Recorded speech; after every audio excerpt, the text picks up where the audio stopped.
way I became acquainted with this whole exotic idea of transhumanism, I was doing research, actually. I was a writer and doing research for one of the largest U.S. newspapers out of Oklahoma.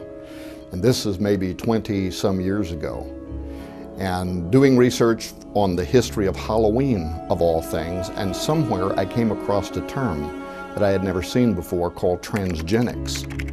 Now, I didn't know what transgenics was, but I could kind of put two and two together. Trans, genes, that somehow we're talking here about genetic engineering, the altering of genes.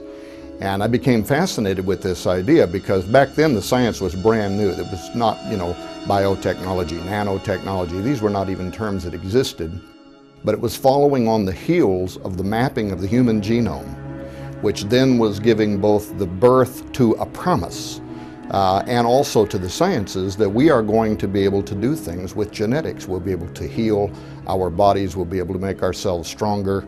There was a great deal of promise that was emerging quickly, and the science to back it up, at least in theory. And so I started doing research into transgenics, and at the time it wasn't very easy to get information. The internet was brand new.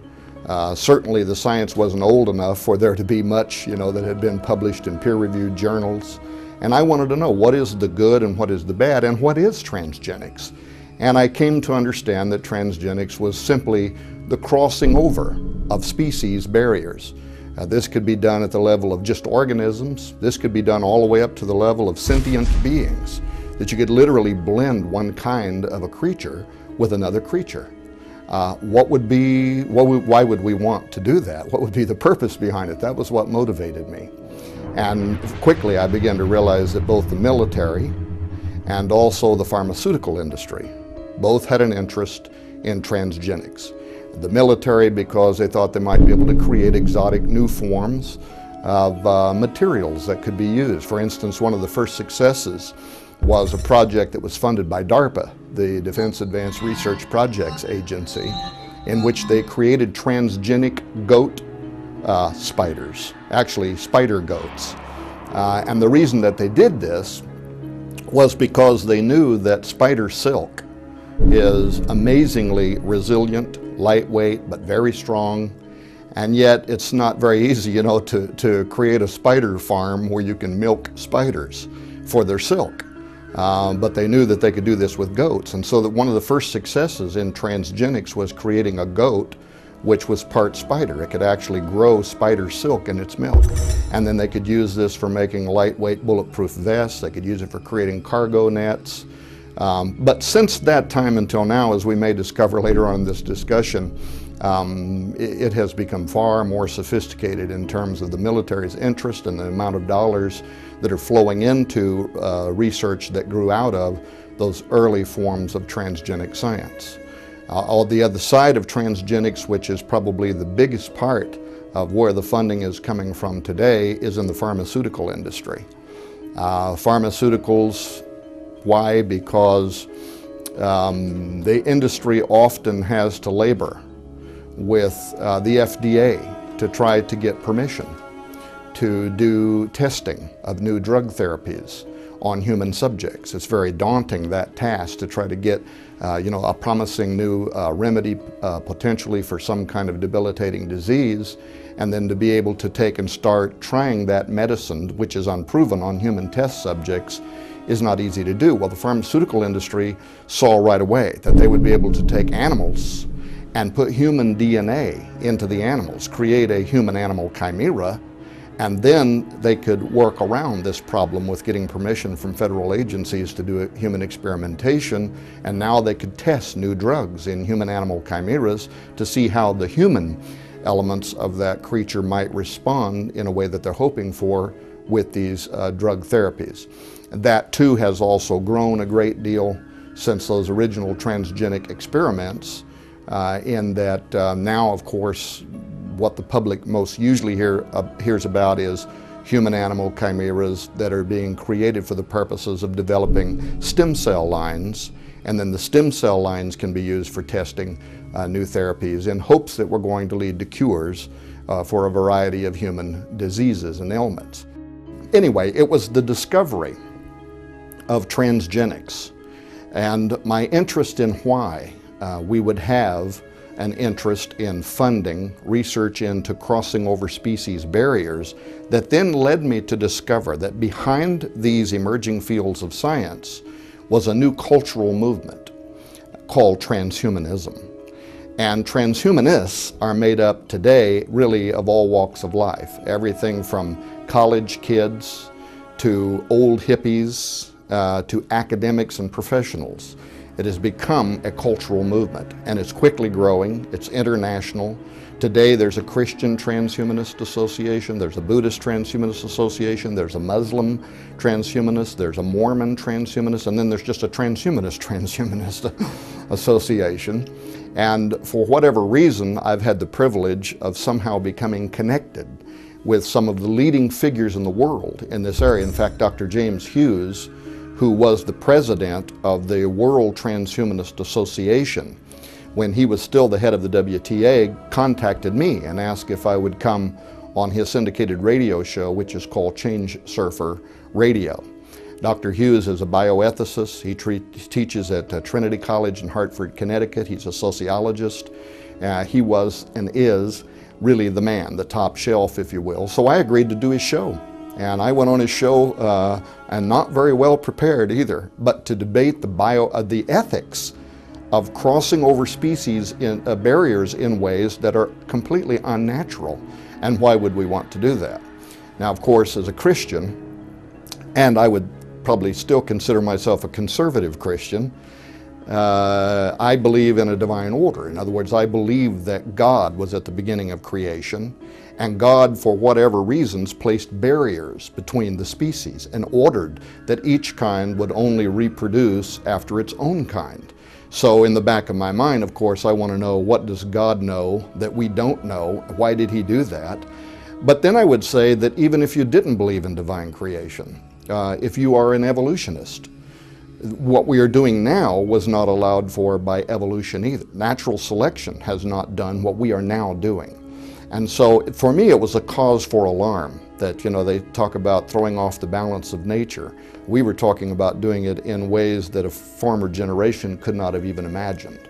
So today, the World Transhumanist Association had an original cause. It was really to bring international attention to the idea that through emerging fields of science, we would soon be able to alter what it means to be a human, literally rewrite our DNA, alter ourselves by altering our genetic makeup, create humans, Homo sapiens 2.0. The movement today is often called H+, which just simply means humans plus. A transhuman is in a transitionary state of being. They are human. They are wanting to transition into something else, but ultimately they want to become a post-human, something that has become so radically altered from what we are today as to no longer even be considered to be human.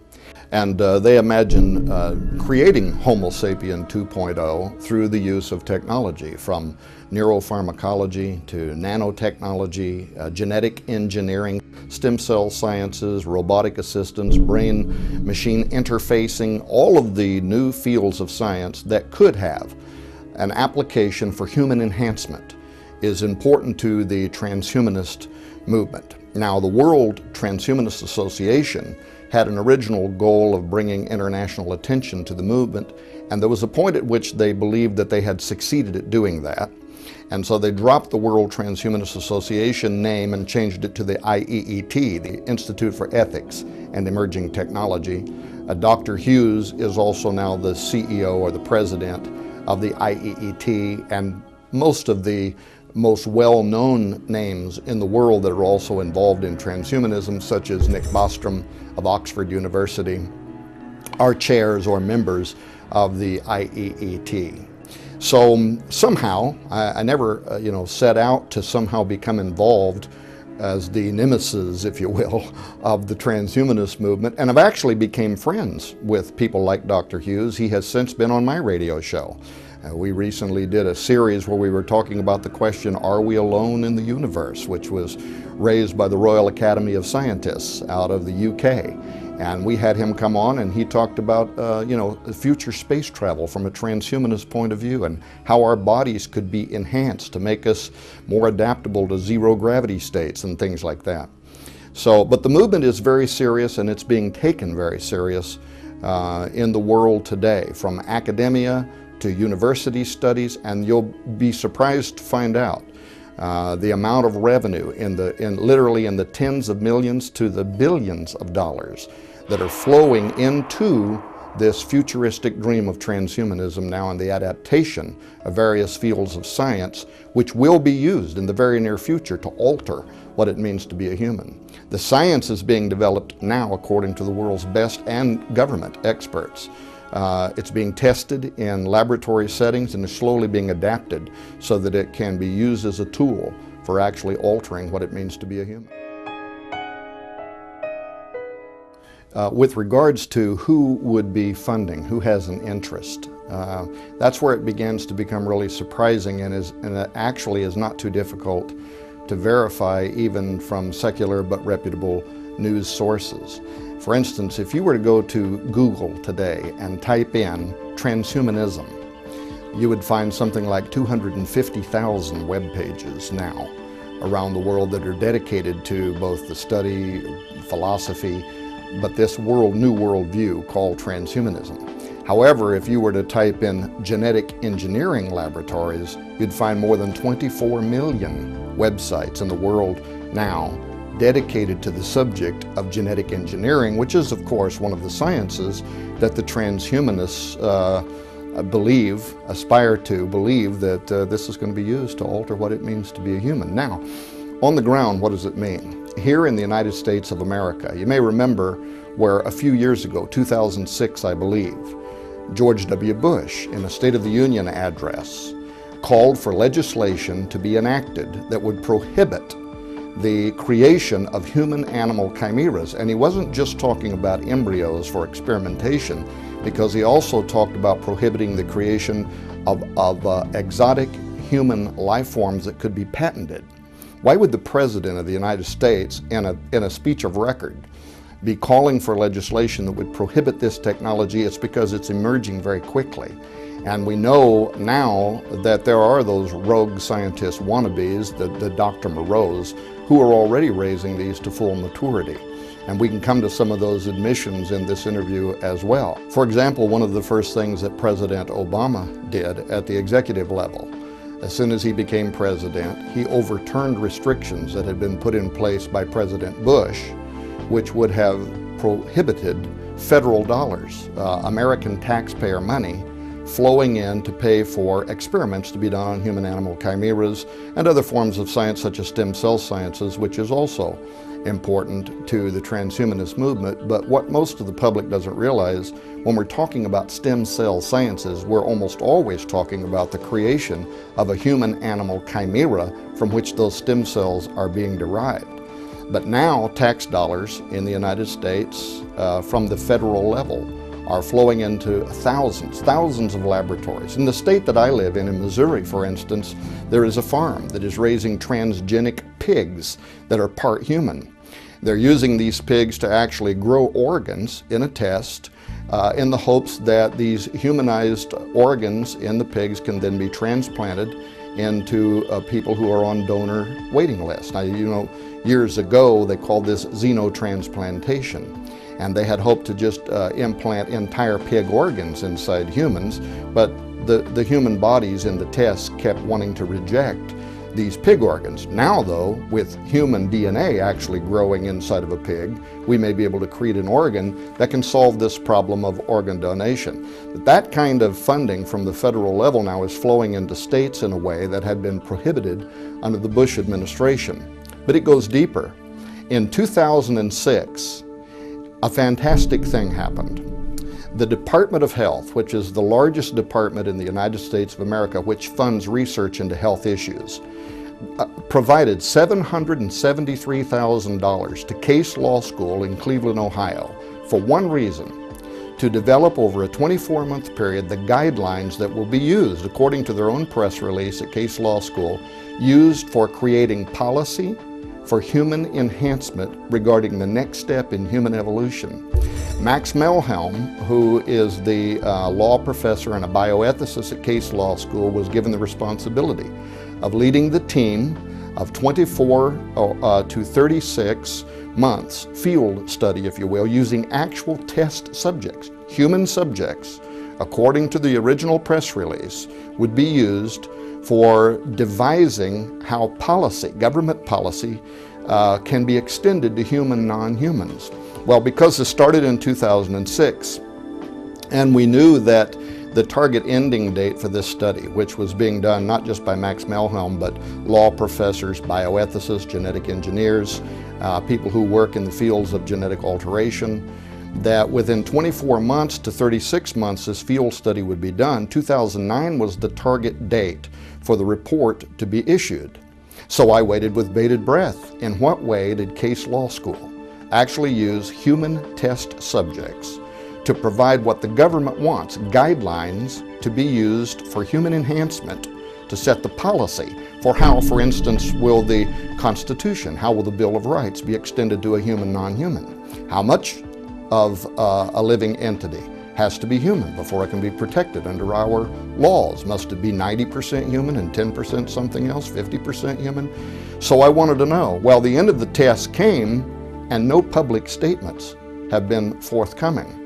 But what I noticed was that Professor Melhelm now, immediately at the end of the study, started traveling the United States giving lectures at universities. And he's giving two different lectures, and this is the title of his lectures. One is called Directed Evolution, Public Policy and Human Enhancement. And the second lecture he's given now is Transhumanism and the Future of Democracy.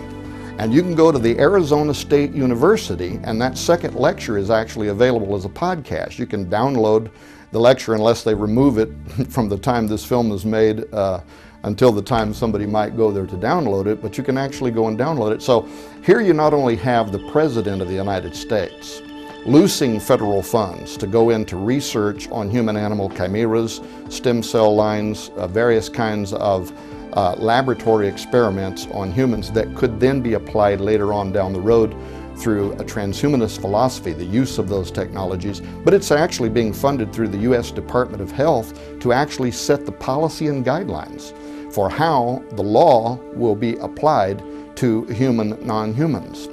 It even goes deeper. The Defense Advanced Research Projects Agency, DARPA, has for over the last decade been funding to the tune literally of billions of dollars research into what they call the extended performance warfighter.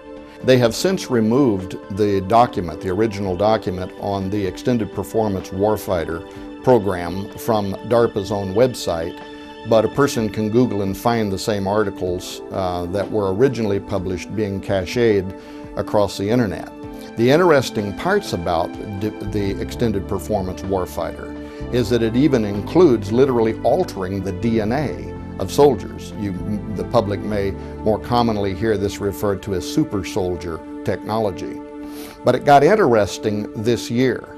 The 2011 budget for DARPA, which can be downloaded at Wired magazine if a person wants to go and read the DARPA budget, allows millions of dollars for what they are calling biodesign. Biodesign is actually outlined in the budget. The purpose of it has to do with immortalism. The purpose of it is to literally discover how cellular destruction occurs and why in regeneration of cellular decay, we as humans don't wind up at 100% again, and we begin to age. And DARPA has an interest in figuring out how to get around the decaying process of cellular life. And they used the term creating an immortal organism. But it's more than just an organism. They consider it to be potentially a lethal force that can be used in military application. Wired magazine actually referred to it as a living, breathing creature. And DARPA admits that the force of this living creature, this immortal organism could be so potent that it ought to also have what they called a kill switch introduced into its organism, so that in case it gets out of hand, we could throw the switch and stop it, or if it became available to our enemies, we could throw the switch and stop it.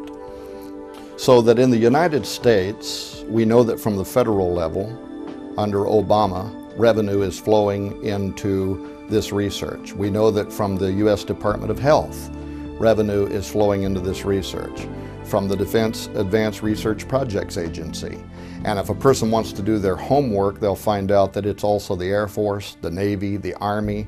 All of our military laboratories are funding now, to the tunes of millions and billions of dollars, research into fields that also include the altering of their soldiers for the purposes of having total battlefield domination in the future. But a person should also be aware that this technology is not just limited to the United States of America. In Australia, in China, in Great Britain, all around the world, literally tens of thousands of laboratories are receiving both federal and private funding for this kind of research. In the United States, even when Bush had called for restrictions on federal funding, it didn't stop the research here. It simply was being done through private grants and private dollars. There were no laws that were stopping people from doing human-animal research here. But now it starts to get really interesting in that even the scientific community is making admissions, which of course I was suspicious of anyway for some time. There was a Reuters article about 6 months ago called "Scientists Want Debate on Animals with Human Genes." And it turns out that the scientists that were being interviewed were the same scientists that 24 months ago were involved in what was called the human embryology discussions out of Great Britain. Laboratories wanted to receive federal funding, public money, to finance their investigations and experiments, which included altering humans and altering animals, at least at the embryonic stage. And there was such public outcry in Britain about it that the government decided to have a public forum, and they allowed different people, ethicists, bioethicists, even religious scholars, to weigh in on the question of whether or not it would be ethical to begin altering humans at, of course, in the beginning, the embryonic level, but later on perhaps to full maturity. At the end of those discussions, and there were some very interesting things during the discussions, by the way. For instance, the Vatican had 2 bishops present during these discussions, and the 2 bishops for the Vatican weighed in, saying that if a woman participated in these experiments by providing eggs or ovum, and then later if she had a conflict of conscience and decided that she wanted to raise this half human, half animal as her own child, that she ought to have the right to do so. And I believe that the Vatican's bishops were not really making that argument in sincerity as much as they were trying to illustrate the tortured ethics, the kind of unanswerable questions about, do they have a soul? In Israel, some of the religious scholars in Israel have weighed in, talking about if we create a transgenic animal or clone a transgenic animal and it is part cow, how much of it would need to be human before it would be protected under our laws, and or if the majority of it was cow, could we then offer it as a burnt sacrifice? So illustrating once again that there really isn't any way to wrap any kind of Judeo-Christian ethic around what we are now doing, but it hasn't stopped us from doing it. Well, those scientists who have been receiving funding now from the British government for the past 24 months are back. And the Reuters headline, "Scientists want public debate on animals with human genes," was very specific in that they want to know how far the public now would be willing to let them go. And there were 2 things in this Reuters article that were very telling. One, the scientists themselves admitting that among the scientists involved in this research, they are comfortable now with up to 50% human-animal integration. See, the public mostly is still under the impression that this is being done at the embryonic level and that the amount of human DNA in a transgenic animal is so minute as to be excusable. Well, what we learned in this article is it is up to at least 50% human-animal integration, and that the scientists involved with it are comfortable. But where they want the debate to go now is, can we raise these to full maturity in the public's knowledge and experiment on part humans, part animals that are fully grown? And by admitting that that's now where they want the public to be comfortable with this research, they also said that they knew that there are some rogue scientists out there that are not operating with federal dollars, and they're getting ahead of them in this technology. And it could even become a new kind of a weapon of mass destruction.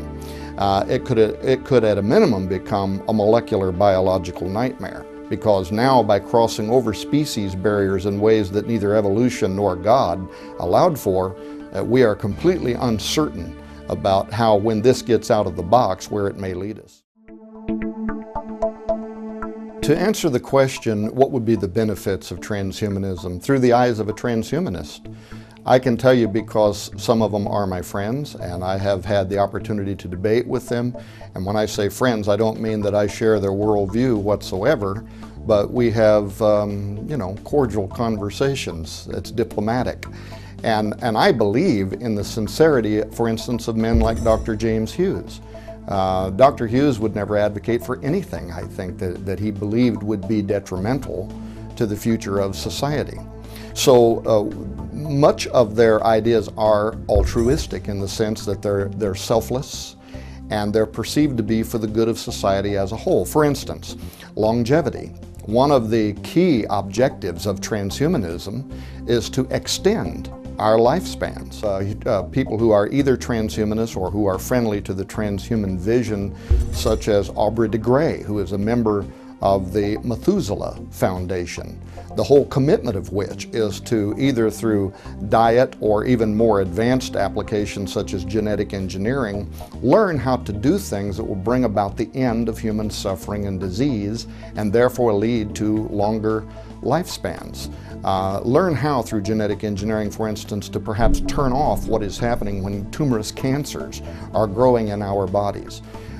So that not only do they intend to enjoy the benefits of longer life in the future as transhumans, Aubrey de Grey is saying now that if you're 50 years of age when you're watching this video, there's a very good chance you could live to be as much as 1,000 years old with how quickly this science and technology is advancing. But the transhumans don't just want to extend life, because, as you know, some people watching this might say, you know what, why would I even want to live to be 1,000 years old? I'm kind of ready to get out of here now, with the way that the world is going. So the transhumanists also consider that, and it's not just a longer life, but it's a happier life. It's a healthier life where we're stronger and we've been enhanced cognitively. Through neurosciences now, we're learning things about the brain. We're learning the portion of the brain that leads to depression also leads to euphoria. And if we could learn how to control those portions of the brain, we may develop natural treatments for persons so that they could be happier, so that they could escape from depression. So that would be one of their ideas. Of course, enhancing our bodies so that we're stronger. The elimination of pain. Right now I go out and dig a hole, and within 1 hour, man, I'm ready for some cold tea and a place to throw up my feet. But these future enhanced bodies would be able to perform at levels that, perhaps only 25-year-old weightlifters right now do it, and we would be talking about people who may be 150 years of age that can run for miles. Also, cognitive enhancement, so that we not only eradicate diseases such as Alzheimer's, but we actually are able to modify the brain in ways where it is enhanced to be able to think at teraflops faster than we can now, and also to be able to even interface with computer systems of the future, sort of like the Matrix, plug in, download, and all of a sudden I know Kung Fu. So, and these are perceived to be true benefits to humanity. We have better lives and we're better off as a result. Now, they also have some very exotic ideas about future humans and why they would be happy in particular ways. For instance, among transhumans is a segment that's called Post-genderism. Post-genderism actually has grown out of the feminist side of the transhumanist movement. And as you know, feminists have been at war with their gender identities and the roles that society places on them for some time. Some among the feminist movement also believe that it's a little bit unfair that, they get pregnant and they're the ones that have to carry the baby and lose the shape of their body and then travail and give birth, where the man can enjoy the benefits of sex, but he doesn't have to go through this whole 9-month gestation period.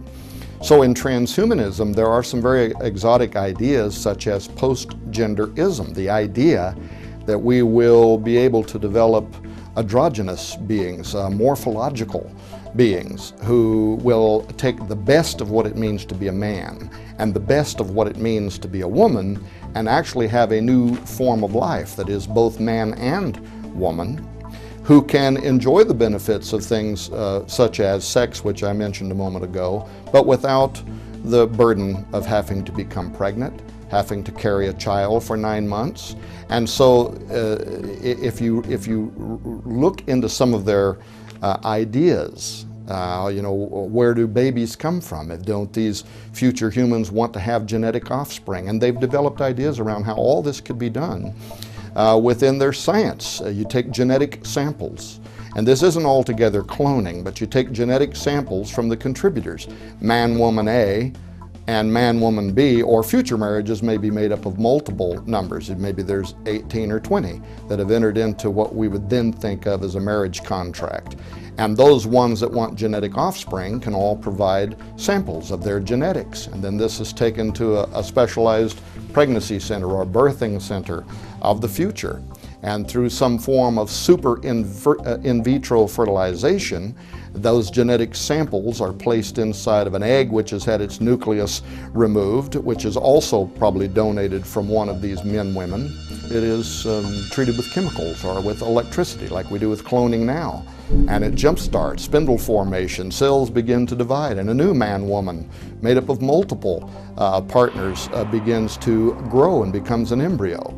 And if that sounds incredible to you, in Britain just this week, the first baby from 3 parents was born. The science has already been perfected. We're already doing it.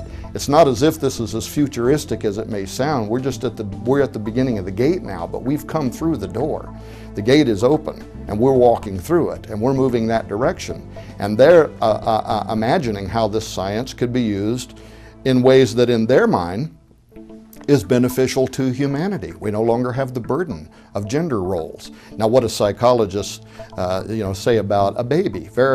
How a baby is bonded to its mother while it's growing up inside of its mother's womb is almost mystical. It's metaphysical. We don't understand it. A baby is born and even already knows the tone of its mother's voice. Well, transhumanists have an answer for that too. Post-genderists believe that they also take genetic samples from whichever of the men, women want to play the role of the traditional mother, and they grow a synthetic womb inside the birthing center, and it is hooked to an androidal system that also has the sound of the mother's voice recorded in it. And this androidal system can stand up, sit down, move around, make natural movements that feels very natural to the embryo that is growing up inside of it, so that by the time 9 months later, and even that is a question, because these future humans may not take 9 months to gestate, but if they do, you go to the birthing center and the switch is thrown, the little baby is born, it's grown up inside its mother's womb because it was taken from her genetics and recreated in a laboratory. It has grown up listening to the sound of her voice and her heartbeat, all of which are a part of this future system. Did you know that some of the early discussions actually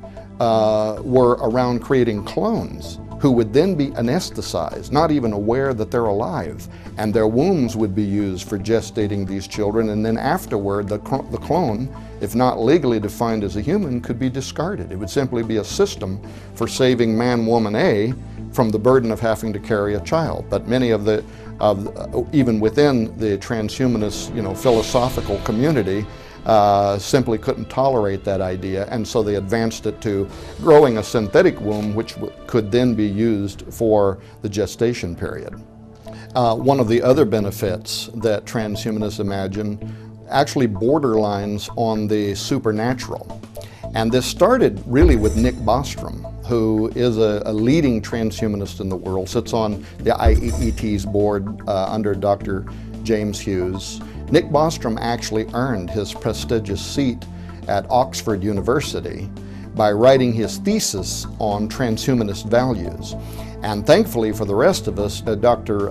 Bostrom has been kind enough to post his theses and other works that he has done. So anybody who would want to follow up on this could go to nickbostrom.com, pull down the website on the left side and click on Transhumanist Values and go and read his original theses, which he wrote to earn his PhD and his seat at Oxford University. It's interesting because Bostrom doesn't claim any kind of religious ideology, but he has diagrams in there that he uses when he gives his lectures at universities and also at the Transvision conferences, which are taking place every year now for about the past decade at leading law schools and universities around the world, in which the arguments are being detailed now, worked out among law scholars on how the laws and policy of our government will be extended to protect transhumans of the future and future democracy. But if you click on it and you look at some of the charts that he has created, for instance, he has one that's kind of a large rectangle. And in this rectangle, he describes this rectangle as representing all possible modes of perception, modalities, sensory modalities. Down in the corner, he draws a small circle, and he says this circle represents humans. The limits of our perception, modes of perception or sensory modalities, our eyesight, hearing, taste, feeling, and how far it extends into all possible modes of perception. Then around that, he draws a larger circle, and he says this is the animal kingdom. The animal kingdom not only has our level of perception, but other levels of perception. For instance, they can hear at higher decibels than we can. Dogs at 40,000 hertz, dolphins at something like 80,000 hertz. Some animals like bats can navigate using sonar. They also seem to be in touch with the earth somehow in ways that we're not. They can pick up vibrations. They'll begin to move out of particular areas when they know there's going to be an earthquake or there's going to be a volcano, and they'll begin to migrate to another area. And we're not exactly sure how they do that. They may be able to smell tumors. And if it's not smelling it, it's some other method by which sometimes they are aware that there is a tumorous cancer, something that is actually degrading your DNA. So he talks about these fascinating things, but then he says something that I think is of the most importance and borderlines the metaphysical. And that is when he points out that animals can also see into areas of the light spectrum that we cannot see into. And that is viewed in transhumanism as a future benefit, and even one of the causal reasons we would want to merge ourselves with the animal kingdom so that we can open these new modes of perception into realities that right now we are blinded to. Perhaps one of the reasons we would want to merge ourselves with animals so that we too would be able to do this. Why this is interesting to me as a Christian and as a researcher and as a scholar of biblical texts is because we know that animals can see into, at least some animals can see into, what we think of as the supernatural realm. And it isn't just extra biblical texts that seem to imply this, but even in the Bible. For instance, the story of Balaam's donkey. Balaam gets in trouble because he's prophesying against Israel, which he's been ordered, by God not to do. And so now he's on his donkey and he's going down the road. Well, the donkey can see something that Balaam cannot see. There's a large angel standing in the middle of the road with its sword drawn, and it's going to take off dumb Balaam's head. And Balaam doesn't know why the donkey keeps turning out of the way, and so he keeps kicking him to get him back on the road, and the donkey's trying to save his life. A great deal of extra biblical research has also been done that seems to show that animals sometimes are responding to something that we can't see. In fact, probably the average person, at least at one time in their life, have saw their dog growling at something that isn't there as far as we can tell, or maybe even behaving in a way. You have a dog that's vicious, it's brave, it's not afraid of anything, and then all of a sudden a strange feeling comes over you and the dog senses it too, or the dog may even run and hide under the bed. So they seem to be reacting to something that we can't see with our eyes. And in the traditions and in the histories of the world, owls come, and owls serve with the goddess Hecate, the goddess of witchcraft. Other areas of witchcraft where cats are used as mediums through which we are communicating with the spirit world. That idea has been with humanity since forever, but what made it real to me, of course, is the depiction out of the Bible, at least in one illustration, where an animal can see something the humans cannot see. That is definitely in the back of the mind of many of these transhumanists. And they are bravely wanting to go where no modern man has gone before, in breaching that barrier that is between us and them. This is so true that now the Templeton Foundation, which has been funding an entire series of lectures over the last several years at the Arizona State University on transhumanism and the future of democracy, have played off of what Dr. Bostrom began talking about, and many of what the university students are now asking about. How do we separate our humanity? If we change ourselves physiologically, we enhance ourselves to humans 2.0, do we also change our soul? Do we change our spirit? Do we even have a spirit anymore? And as these questions are being entertained, Arizona State University began a brand new project. You can go to ASU's website and you can click on it. It's called the Sophia Project, the goddess of wisdom. The Sophia Project, some believe even to be that feminine aspect of God, right? And it describes exactly what the Sophia Project is about. It is to verify and or to make contact with, and then they describe it, the ghosts of dead humans, aliens, angels, demons, a universal conscious, God. They list all of it, the whole purpose behind the project, growing out of transhumanist conversations and debates and lectures being offered at the Arizona State University and funded by the Templeton Foundation. Want to take this whole question of altering ourselves as humans forward to this next giant question. By doing so, can we also now cross over? Can we start communicating with that unseen intelligence? So this too is viewed as a value among transhumans. Many of them are spiritual, and many of them see that as a benefit. Well, some of these exotic ideas in transhumanism, of course, where it may be being viewed by them as a benefit, may cause a lot of red flags to go up among other people who also are interested in things supernatural.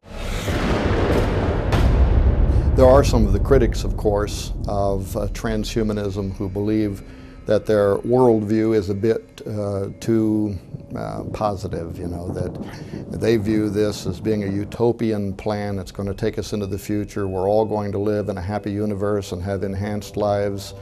But there are those who are also qualified to make criticisms based on the science itself and what it may portend to do. For instance, Dr. Leon Kass was the chairman of the President's Council on Bioethics during the Bush administration. And here is a man who had the full review of the science, the best reports on the science, testimony from experts who were working in these fields of science and what they believed could actually develop out of transforming mankind. And after Dr. Kass had served on that seat with the government, he resigned, he wrote a book, and in the introduction to his book, Life, Liberty, and the Defense of Dignity, he wrote how that in laboratories around the world, scientists are now honing their skills, polishing their skills, looking forward to a post-human future, and that humanity is on the operating table, literally, scheduled for wholesale psychic and physiological redesign, while on the streets, the evangelists, he refers to them as, not transhumans, the evangelists are quietly selling their message, and that we are in a war for the mind of a generation. And Dr. Kass believes we're probably going to lose this war, but he says that anybody who cares about their humanity, the time is now for standing up and understanding where science is taking us and what it may portend for the future. He's not the only one. Professor Francis Fukuyama reviewed emerging fields of science and then the philosophy of transhumanism. And he wrote a white paper on it in which he considered the combination of those two to probably be the most dangerous science and technological and philosophical concepts in the history of mankind, which he believes could very quickly lead to an extinction level event. The Birkbeck Law School in Britain is one of the most famous law schools on earth for teaching CSI students, crime scene investigators. And they put out a press release about 18 months ago now in which they said that they will need to design future classes for crime scene analysis which has been perpetrated by something that is only part human. The whole point was that everything we know about forensics, about profiling, might not apply if we're trying to track down a serial rapist who is part wolf, because he may have a bloodlust, he may have a difference, his mindset, his instincts, everything about him may not fit anything that we understand. And this is considered to be such a real possibility, by the way. It isn't just the Birkbeck Law School. This last year in California, a House Foreign Affairs Committee hearing in the state of California that was chaired by Democrat Brad Sherman, who's actually best known for his expertise in the spread of nuclear arms among terrorists, chaired this meeting. A writer for Congressional Quarterly, Mark Stenzel, attended the meeting and came out of it flabbergasted, because what the meeting was all about is future terrorism conducted by transhumans. And he said that the entire hearing, a congressional hearing, he said sounded more like a pitch for a sci-fi movie than it did a sober discussion of scientific reality, because he said they were talking about superhumans, super intelligence, artificial intelligence, and super animals that could soon be on the battlefield or even in our neighborhoods for domestic reasons, a lethal force for which we are not prepared. The government is so concerned about where transhumanism may take us in this regard that they consider this now to be the fledgling start of a new arms race. In the way that in the past between the Soviet Union and the United States we were in an arms race over nuclear arms, transhumanism is the near future arms race, and it is considered to be of such importance that the top scientific mind at the Pentagon, the Jasons, J-A-S-O-N, that's the name of the top scientific minds at the Pentagon, put out a press release recently called Jasons Fear Brain-Modified Foes, in which they were talking about this technology in the hands of our enemies. And what they were saying was, we have to get at the forefront of this technology. See, this is how we're going to be forced into this. It's not a matter of whether we should or whether it's ethical. We have to do it, because if we don't, our enemies will, and then they're going to subjugate us to their will. And therefore, because of that, that's why DARPA and other branches of the U.S. military, and of course, SAPOC budgets, black budgets, things we don't know anything about. There are literally billions of dollars flowing now beyond congressional review into the development of super soldier technology and other forms of exotic technology as a result of even what the Jasons are talking about. So there is this other side of this transhuman utopianism that is very concerning to a lot of great minds. And I can tell you that even on the ground now, already, the parts that are already being played out are raising alarm bells. For instance, the related science of genetically modified foods. We are already finding out that by unnaturally crossing over species barriers and creating potatoes that have moth genes in them and other variations of foods, that these foods do things. They have unintended consequences. Tests that are being done now in Britain where they're raising fields of genetically modified crops, and downwind the populations are developing respiratory diseases that are unusual, that are starting to skyrocket. There have been suppressed scientific studies. Arpad Pusztai is one famous case. His studies were supported by another independent scientist by the name of Irina Ermakova, who was able to repeat what he did. What did he find? He took rats and he forced these rats to eat genetically modified foods.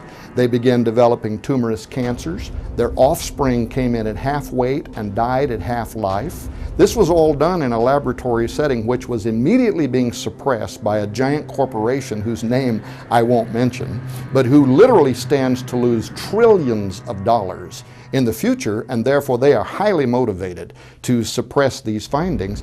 And only because of Greenpeace and some others who have been involved in lawsuits for over a decade to force these documents to be made available to the public are we just now being made aware of some of the things that are happening in the real world.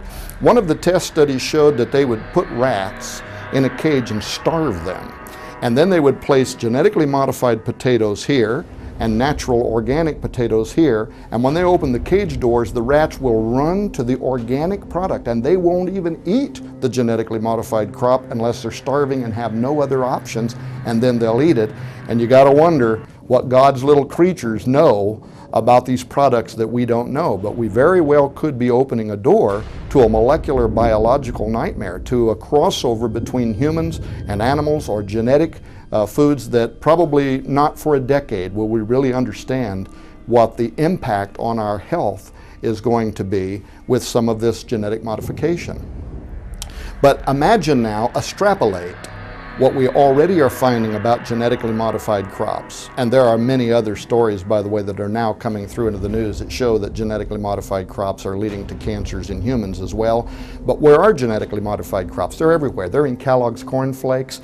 Genetically modified soy is in food products in every store in the United States of America. This bear has already come through the door and there's no putting it back. So now we're riding the bicycle while we build it. The human population is the guinea pig. We're already doing the science and we'll wait and see how it turns out in the future. But imagine when we now take that same approach to living sentient beings. And now we have genetically modified animals and genetically modified humans that are in the environment, and they are crossbreeding and interbreeding one with each other. Very quickly we could have a human form of mad cow disease. If you're sitting in a restaurant eating goat cheese that contains human DNA, we don't know what the impact of that is going to be on a human. We certainly know what it did to cows and the kinds of brain diseases that it created in them when they were eating their own DNA, when they were eating their own product. We just simply don't know. Prion contamination. Wired magazine recently wrote a special article called Farm Animals, P-H-A-R-M, Farm Animals Crank Out Drugs. And the article was a positive spin on developing pharmaceuticals in transgenic animals. What the public doesn't know is that the writer for Wired magazine contacted me first and wanted me to be part of that special series at Wired magazine because they had come across an article that I had written at WorldNet Daily, which was raising some cautions about, tinkering with God's plan. So the writer, Elizabeth Svoboda, contacted me. I like what you have to say. I want my article to be balanced for Wired magazine. Would you be willing to send me some issues, nutshell some issues that you believe should be, the cautionary side of this science? So I did. I sent it to Elizabeth Svoboda. About 3 weeks later, when the article was published by Wired magazine, nothing I had said made it into the article. It was all positive about farm animals, P-H-A-R-M. So I emailed Elizabeth and I said, well, I guess nothing I said got written into the article. She said, no, everything you said was in the article, and it got censored out by the editors at Wired magazine because they didn't want the public to be bothered by these issues. They wanted to put a positive spin on it. Well, then I went back and read the article, and I knew she was telling me the truth because there was a particular line that I had used in which I said we might want to be careful tinkering with God's plan. That's a very specific phrase. When I went back and read the article, I saw where a scientist by the name of Vandelavore said, now some people might say we shouldn't be tinkering with God's plan, but, she said, if we find a cure for cancer through a transgenic animal, we won't hear the public saying you shouldn't be doing that. I didn't do it, but I wanted to email Miss Vandelavore and say, have you watched the movie with Will Smith, I Am Legend? Because that is exactly the scenario with which that film opens. You have a molecular biologist or a geneticist sitting in front of a television on somebody's talk show saying, we have found the cure for cancer. How did they find the cure? They merged human and animal DNA because some animals are more resilient to cancer. And out of that, they created a vaccine. And they vaccinated all of the earth, and everybody celebrated that we have found the cure to cancer. Now the scene changes, and it's 2 or 3 years down the road, and almost all life on earth is dead. Why? The unintended consequence, a form of human rabies developed because something that was not natural to us now was bridged into our physiology by crossing over into the animal kingdom. And by the way, that is a very real scientific possibility, but it isn't stopping anybody. We're doing it anyway. So there definitely is two sides to this coin in terms of what transhumanists are aspiring to through the use of these new sciences: biotechnology, nanotechnology, neuropharmacology. They all have great ology names and ism names. But what they may do is lead us literally into the fulfillment of biblical prophecy.